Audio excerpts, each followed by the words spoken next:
Hey folks, I'll spend a few minutes with you this morning, Tuesday the 24th of October. Cheers. Yeah, I need to shave. Just getting up, it's early. I love this shirt, Audra. I met Jason from the band, but I've never met Brett. Brett is another VC member besides musician. Brett's Life on This Planet blog, I believe is the name of his channel. Good band. I applaud what they do. I don't play their music much, but I applaud them, and they're brothers in music.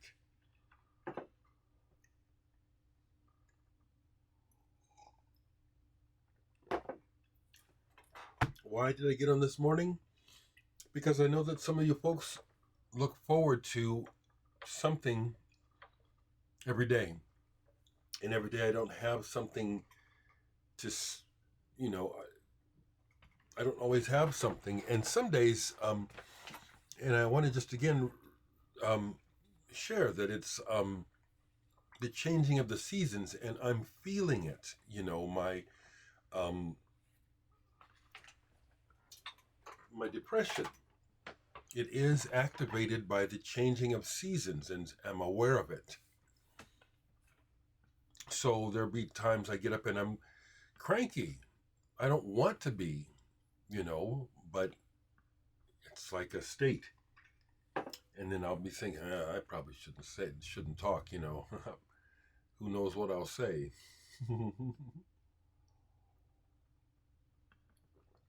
So with that in mind, let me just riff off the top of my head. Yesterday was the day that this album was originally released.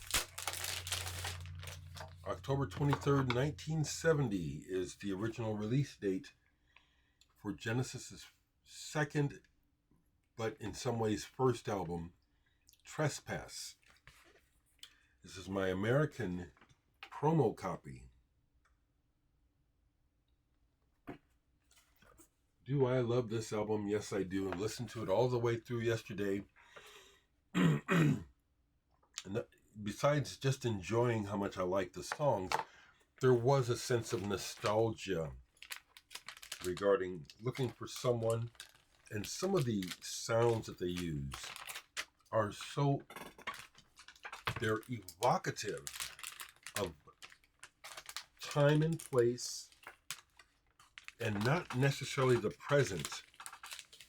Some place, sometime in the past, or some place that's kind of remote. Always liked that about that album.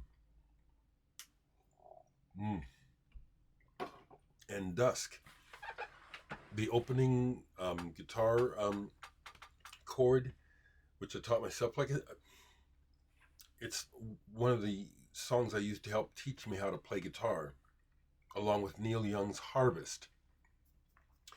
Yesterday, when I talked and played those notes that I was, discovering from Lorraine, a couple folks in the comments shared what the notes or the chord was. It's lost on me. I don't know how to read music. When I said dyslexic, I'm not dyslexic. I don't have trouble with numbers. Music is magical to me, and so I understand that music is mathematical. But translating what I'm hearing and seeing on the paper, even though I can see, it doesn't completely compute. It's like people have to practice, and I wasn't interested. Maybe a year ago, some of you will remember that I shared that I downloaded a program that scores your stuff out for you, and that I was trying to use it to learn how, again, refresh my reading. That's over. I'm not interested enough. Music is magic to me. It is. Even though I know that it is logical and mathematical. So I thought to myself, well, if I do a poll, where would it? I keep wanting to go back out to the seas, and I didn't grab anything. But another area that I don't know that I've really explored much is the L section, which is right behind me. And I think what I want to do is get the band Love and see what I have to say about them. Let me see if they're not too buried. Where are they? Love. There they are. Okay, so I'm going to grab this.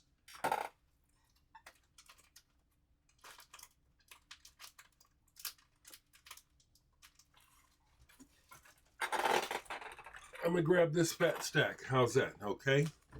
Let's see what we have today.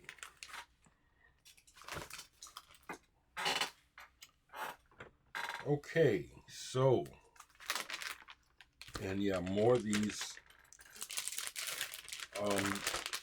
old sleeves are going because I've been tough on them, but it's time to just go ahead and go back to the other ones.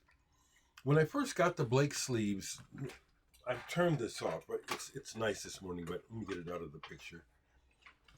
When I first got the Blake sleeves, I was intrigued by the clarity, but also the fact that you could, stick them in and you could see the spines. But that period of of that, it's no longer as relevant to me. I don't look at the spines like I did when I was much, much younger. That's what I was thinking. I just need the stuff protected. So what do we have here? What did I grab? Low, secret name. I've seen Low live, got to meet them. Mimi, rest in peace. And they're especially after seeing them live, I was transfixed. I got it. When I saw them, there was only 3 people, her husband and one other guy. She on drums, and their vocal harmonies, really sweet. And their vibe, they have a vibe. I use that word a lot, actually. It's old, vibe. But there was a thing happening with them as people that was palpable. You could feel it. I haven't played that in a long time. The last thing I've listened to by Low was this, at Christmas last year, their Christmas album. I really like this album. Little Drummer Boy in particular, I like the way they do it. Intriguing band. Unique and original. Good music. Excuse me.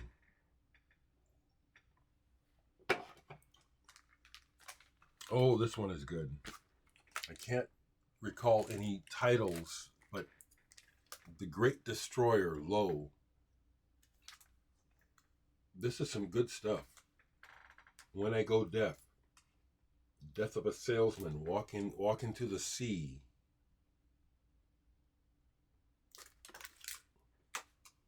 Low. Someone asked me about Black Dice and Animal Collective. I have both acts in my collection. Animal Collective made it because I saw them live and then said, "Oh, I get this." Black Dice, I like sound. I've met Aaron Dillaway, Bill Nace, people who are sort of associated with that group of people. Yeah, I respect that stuff. Here's something that Superior Viaduct as a label has been putting out some really very cool obscure records from the past, and here's one. Raul Lovison, Francesco Messina, Prati, bagnati del monte, Analogo. This is, when did they make this? This is definitely ahead of its time. 1979. This is gorgeous. The painting tells the story. This is good. Dave Edmunds band, Love Sculpture. Dave Edmunds. He had a hit. I forget which one it was. Good guitarist. Forms and Feelings. This is cool. What is the song up here? Saber Dance. Saber Dance is the one that caught the public's attention, I think, or the critics anyway. This is a really good album. It's a reissue. Love Sculpture. Okay. This is intriguing. Japanese band called Love Live Life Plus One. Love will make a better you. And one of the things I love about this album is Hiro Yanagita is on here on keyboards. This is a crazy album. It's psychedelic and kind of sort of hard rock, sort of. This is another one of those albums that I got. I don't know about this company, Phoenix, but I understand that these are unofficial releases, but they're such high quality. I have a few released by Phoenix. Well, if they didn't have permission to do this stuff, frankly, I'm glad they put this stuff out, because there's several. Flower Traveling Band. Can't think of another one. Far Out. I'd never have a chance to get these records otherwise. This is some cool stuff.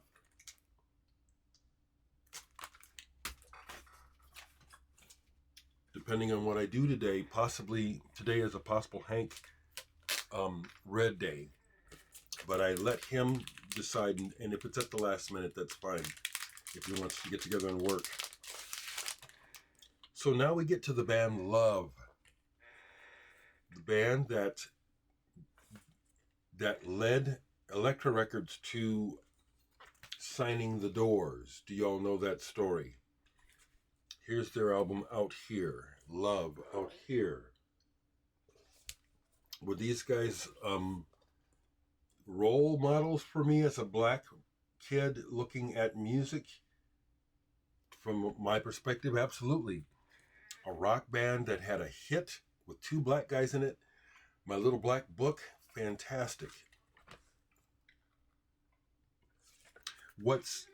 Because I like to study the history of rock, I have learned through several interviews with Johnny Echols, who was the guitarist in the band besides Brian McLean, that Johnny was really the musical person. Now, he's not on this album. They had already fallen out, hadn't they? But he's shared that there were a lot of what was happening musically was because of the band, not because of Arthur. Arthur was the lead man, the lead singer, but he really didn't know how to play much, is what I understand. This has really been the case more often than not in musical history with rock bands, where the front guy is the peacock, but everybody else is really making things happen. Here's one I found years ago at a Goodwill or something. Love Revisited, greatest hits, where it's just all, whoever had it, played it a lot. But Signed DC is another really good song of theirs. And then, of course, I do have this. It's a reissue, but Forever Changes. This one has been touted and talked about and rediscovered in recent decades by the rock press in the world for good reason. Alone Again, or I agree, and the Damned do a great cover of it. I agree with the plaudits about this album. I do. It's a major work from that time period. And it does have great meaning for me, the fact that it's a multiracial band, that black people have a lot to do with how cool this music is. And also the backstory, the fact that we wouldn't have the Doors, who went on to amazing fame, had it not been for them, the band Love turning them on to the Doors. Hey, get the Doors, get them. The rest is history. Here we have their first album. I want to check. I'm pretty sure I have an early pressing of this. I need the capo. I need to get that. Yes, this is beat, but this is a first run, early run, and this album stands up. Of course, there is the dated sound of it, but the intensity and the pushing forward, and just look how fucking cool they look. Yeah, they're role models for me. Cool black people. This is a gift from a VC person who is long gone. And that's something I think about because I've been on here for so long that, you know, people have passed away who used to make videos. And there's people who have probably passed away. Well, obviously people have passed away who have been a part of this, and I don't know, you know. But this guy, I think it's from Canada, used to make videos, had a really heavy accent. I loved his videos, a character. And I was blown away when he said he wanted to send me some Canadian music. So I kept them. I don't listen to this. I really don't care for this, to be honest. Lougarou. This is some of that, I think it's like a regional folk sound. Now that this is out, like I've been doing, I've been like touching base on these records before I put them away. It's like, well, I forget what that sounded like. But my initial impression when he gave this to me was like, I appreciate this. It stays in the collection. It's not something I'm really drawn to listen to. We'll see. This one is, to me, is a classic of FM underground rock radio. I used to love it when they would play Lothar and the Hand People's song Machines. That's the opening track on this album. This is a reissue of it. But it really was a song and a sound that pointed ahead towards the times to come. With the playing with sound and the sounds of machines and incorporating that with regular instruments. Good stuff. Lothar and the Hand People. This is all, you know, I love doing this, sharing this like this with you folks. It is a process of self-rediscovery because it's like, in my mind, I think I know what's back here and sort of do, but I've forgotten things. Here's one. This is really good. And who is the main person? Andrew Poppy, the composer Andrew Poppy. The Lost Jockey. You guys know about Andrew Poppy? Look him up. Trevor Horn signed him to his label Zang Tum Tum. I've got some of those records. They're in the Philip Glass vein and Steve Reich. Fantastic. And this is an example of it, the Lost Jockey. Kind of revolving, circular, repetitive patterns that build and grow and undulate. And it's mesmerizing. When this stuff is done right, it's like getting hypnotized. Fantastic stuff. International artists label out of Texas that brought us 13th Floor Elevators in red Crayola. I've told the story before, but years ago, the International Artists label put out a box set of all the records, and I bought it. And I let a local record collector who since then apologized to me, he finagled it out of me. You know, it's like he really wanted it bad, and he didn't give me that good of a price in retrospect, especially after he got it and took it apart and sold it. We've made up since then. I forgive him, but he did admit that he took advantage of me. I didn't quite realize what I had. But this is one of the records, Lost and Found. I think this is a Texas band, slightly psychedelic, There's a couple of standout tracks on here. Don't Fall Down. Yeah, I knew it. It's a Rocky Erickson song. It sounds like it. Good stuff. Just a few more, folks. The label, this label sent this to me. And it's like, many times labels are like me. It's just a person or two people who have decided to put out music that they like. And they get it right. And this is an example. I'm trying to see what's the label.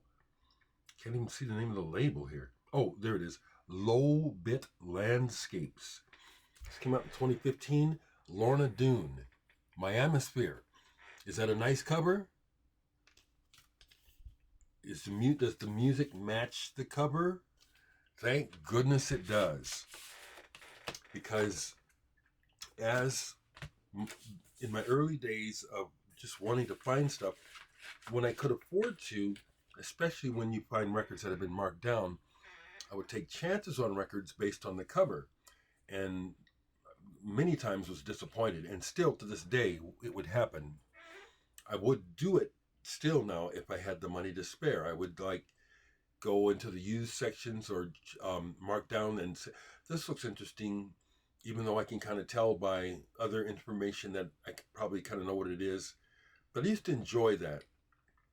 And I love it when the graphics are met by the music. This is slightly electronic. I'd have to play it again, but I remember thinking, they got it. And this is one of those kind of records that's like, why don't more people know about this? Miamisphere, Lorna Dune. It's a good one. Thank you if you're still watching, whoever sent this to me. Here's another one.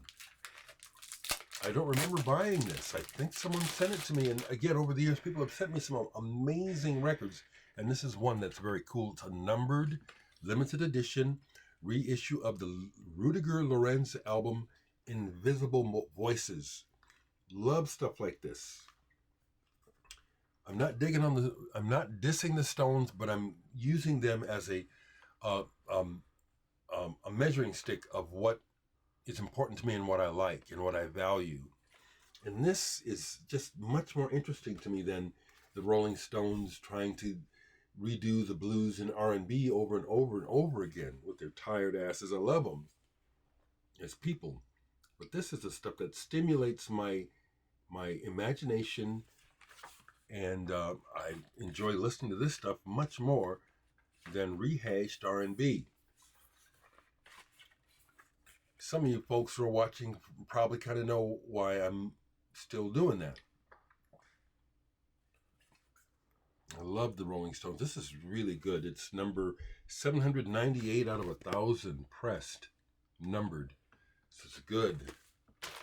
It's what I love. Looks like the last things here are getting into my Jeff Lorber section, which includes records that belong to my little brother. Rest in peace. And these two, yeah, I have a Jeff Lorber section.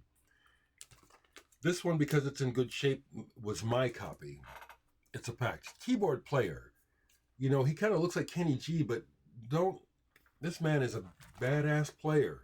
Still playing these days. Very tasty. Knows his roots blues-wise and jazz-wise. He's a good soloist as well as writer and accompanist. Jeff Lorber. My brother Patrick loved him. This is one of my brother's copies of Jeff Lorber, and you can tell because it's beat to shit. My brother didn't take care of his records. Bless my little brother. Galaxian. So yeah, again, these album covers and graphics aimed at the mainstream. Oh God, you know.